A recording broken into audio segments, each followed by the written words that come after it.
Hey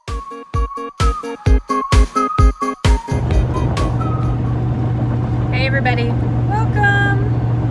So we are doing Miracle Monday. And I thought we would continue our conversation and touch on stress management. So we're in the truck. Sorry about that. Okay. Stress management. You've been through stress. What do you do to manage stress?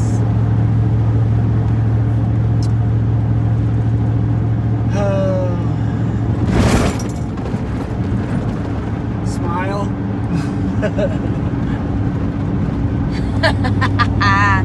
What else? I don't know. You put me on the spot. Okay, come back to him. So stress is a real deal. Whether it's perceived stress, if the person next to you doesn't experience the situation as stressful, if you do, if it's mental, if you're cray-cray and you're stressing out, or it's actually stressful, legitimate or not, the stress response in the body is real. And to, address that point as a side note, we can talk about that later, but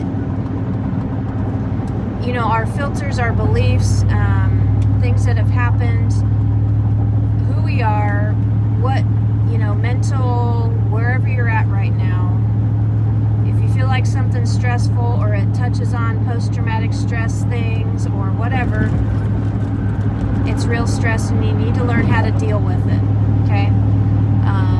Kind of like Pavlov's dog. If you have done something that, some person doesn't think is legit, but you have that experience and now you have a trigger for stress, it's real. And so you got to deal with the physiological component of the stress, and then alongside of it, maybe you start asking yourself questions on, is this something that's actually useful for me? Is this actually, needs to be stressful in my life or not? So that's probably a different conversation. For this conversation, on beginning to part one of managing stress, I think first off, if you're stressed, you need to ask yourself, do I need a timeout or not? What am I going to do? How much stress am I under? Do I need to take a moment, take like 5 minutes and do some breathing practices? One of the biggest things that you can do when you're under stress, this is more of an acute, in the moment, not chronic stress.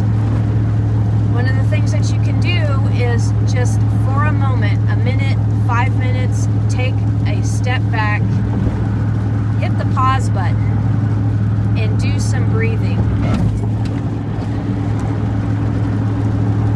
Accentuate the exhale, okay? Accentuating the exhale lengthens out the breath, changes the blood chemistry in the brain, so things kind of, you start to feel better. Sorry. It's starting to rain. Oh my gosh. Anyway,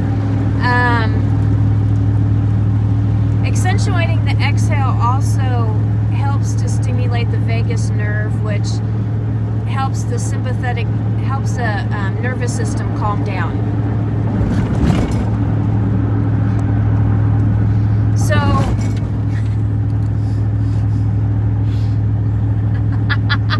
we might be on the bumpiest road ever right now. We're not in Oklahoma, though. I'm sorry, people. Only when you want to talk. Oh my gosh. So accentuating the exhale will get the heart rate to slow down, will help you to calm down. If you can just stop, there isn't really many situations short of being in the medical profession, military, police, something that really requires instant action. If it doesn't require instant action for survival of somebody's survival, you can always say, I need just to pause for a moment. You can say this in a meeting. You can say this wherever you are. Okay, pause for a second. do a little bit of breathing, exhale out your mouth, like that. Do that a couple of times, and then start asking yourself questions. If you care later on down the road, maybe reflect on down the road after the situation is over. Why did it stress me out? Why was I upset about that?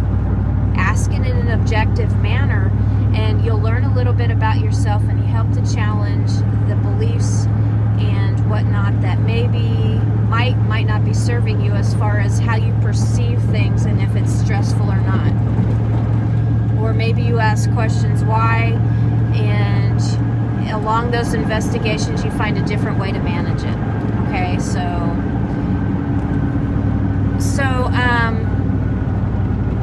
for instance, if you're in a job meeting and your boss interrupts you and talks over you and steals half of your email to gain credit for himself on a problem solution. This has never happened to me before. I'm just totally making this all up, okay? And so you get angry and a little stressed out, okay? On down the road, you can ask, okay, why did that cause that immediate reaction? What was that? Maybe you were angry, but maybe you were sort of dealing with the fact that maybe in a man-related world, you don't feel good enough, so you wanted to use that example to prove yourself. So maybe that was one reason why you got upset, and it stressed you out a little bit. So maybe if you looked at it different the next time, and then maybe you asked some more questions and realized that maybe your boss has that same problem, and that's why he felt like he needed to steal your stuff. And so maybe understanding those things would help you to change your perspective a little bit on the situation. And so the next time when he does that, you maybe don't get stressed out. And if you're not stressed out, you can think a little more agile, like in the moment, and you can say things after he's done that sort of let everybody in the room know that that was actually your work. Now, you wouldn't have done that had you let the stress get a hold of you and you were steaming and you were that person with the steam coming out the ears. So that's one way to manage stress, to ask questions later on. Why did that upset me? And then change for the next time. When you're in the moment, just take a moment and pause. Even if it's 30 seconds, exhale. Make the exhale longer and just relax and maybe try to focus on the fact. I think that Derek does this a lot. Have you thought of what you do when you're stressed out? I know you were talking about, breathing and stuff, and I think that's probably something that I do is I try to pause for a minute and think about what it is that's upsetting me, and I will take a step back and figure out a better way to respond, I guess. One thing that he does is if it's in the heat of the moment, he quickly evaluates what's the actual situation. Is something on fire? Do I need to actually do something right this minute? Is somebody's hair on fire? Do I need to go run and get water? Or is it where someone's kind of just upset? Do I need to pause? Do I need to slow the situation down? He kind of assesses real quick what's actually going on and what sort of action needs to be taken. And if he kind of decides that nothing is life-threatening because BK has gotten upset and all he needs to do is just hold a quiet space for her so she can rah, rah, rah, rah, rah. There you go. But it's a good point that sometimes if you do a quick assessment, this is another stress management skill. If you're in a meeting and that boss has just stolen your presentation because he's a goober or doesn't feel good enough or feels like he needs to steal stuff, just stop and pause and think, does this actually really matter a lot? And if it doesn't matter a lot, just kind of let it go. Easier said than done, but When I was in safety engineering and there was like 5 or 6 jerk faces around the table and they were all doing silly stuff, you had to do that a lot. You had to just be like, okay, I don't have control over this. This is going on over there, and you sort of see that, and this is going on over there, and you're kind of watching it like a TV show, and it's sort of like a sitcom. This is why I drink Starbucks all the time, because I'd just sip my coffee and I'd hide behind my Starbucks cup, and if I was drinking my Starbucks, then I wasn't saying anything stupid to get myself in trouble. Okay, so another way of stress management, not drinking Starbucks is stress management. That's not. So, there's a lot of components that we can talk about nutritionally, what you can do to help you manage stress, but mentally is where the money is. Just take a moment and really question, is this really life and death? Your body sort of thinks it is chemically, but you can be a little bit smarter and have the professor mind calm the monkey mind down. If you just pause for a second, take 30 seconds to breathe and think, is this actually really important right this second? How important is this? How involved do I need to get? If some kid is running down the street and gonna get hit by a car, you need to move your ass. But if your boss is trying to steal your thunder, let that pause. Karma takes care of stuff a lot of the time, but you can always be smarter and kind of show him up and whatnot. So what else about stress management? Do you want to add anything? He's super duper calm all the time. If you do get stressed and you're not able to let it out, it tends to stack up and it will make it a lot worse. So having an outlet is what you're saying? Somebody to talk to.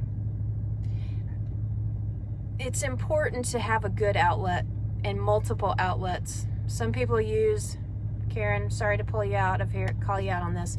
I don't mean to exactly, but now I did. Sorry.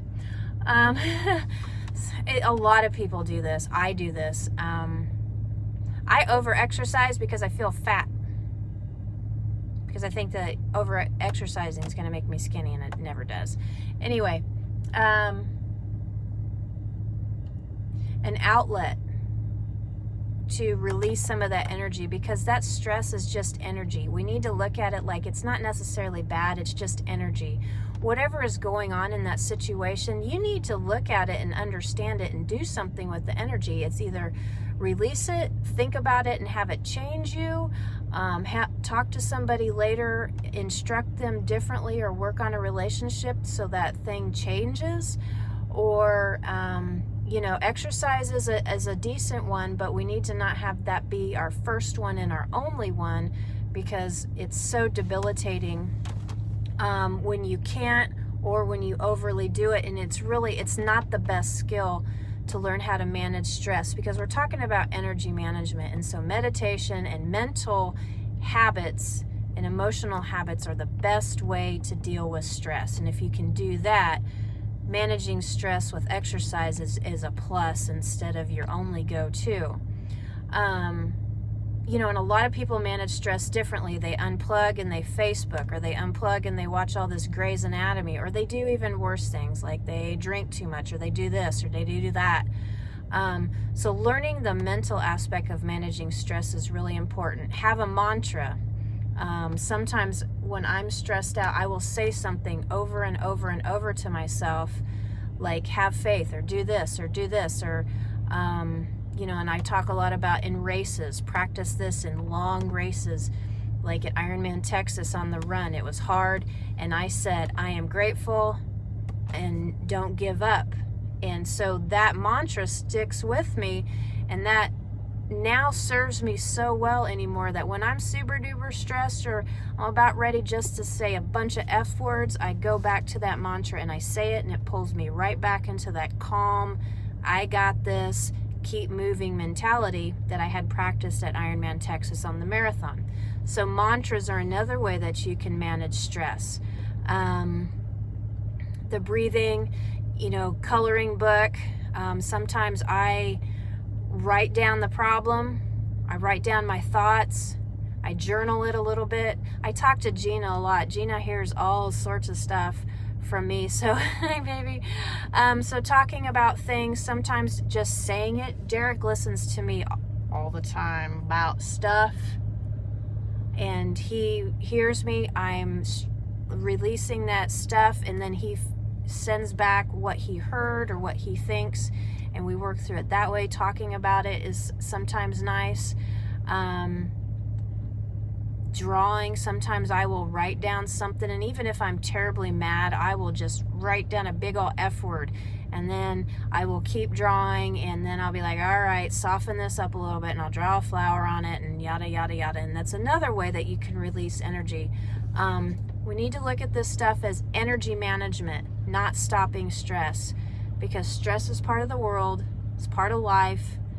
It is what it is. We just need to learn how to manage it, or use it to our advantage to bring it in as just a lesson on how to just be the next best version of ourselves. Susan says she always asks herself, if the size of my reaction equates to the size of the situation, can I change my reaction? Right, absolutely.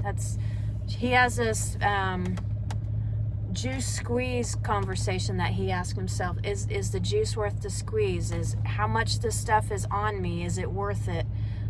So that's a little bit of a flip on that. So stress it's not bad. It's just how we're constantly dealing with it from a super reactive. Our society is super reactive.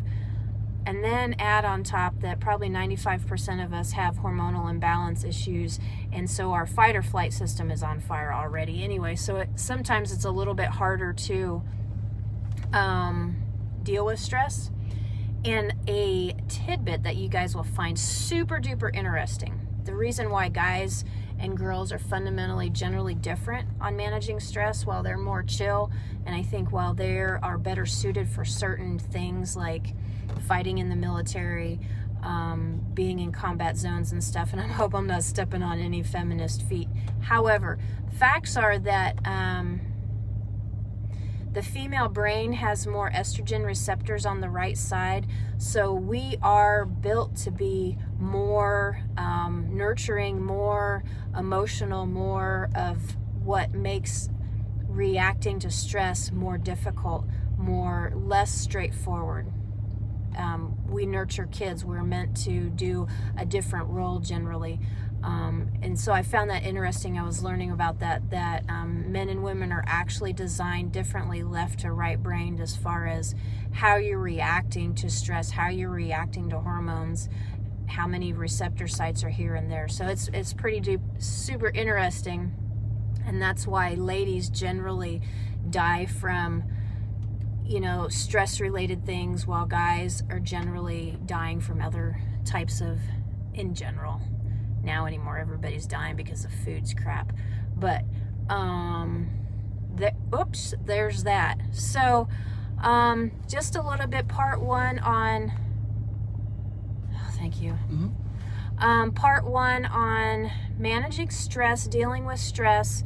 There's a couple of us that really want to crack down on some things, so there's going to be a part 2 and a part 3 on dealing with stress, some techniques. So I hope that these couple of techniques, these are more from the yoga world.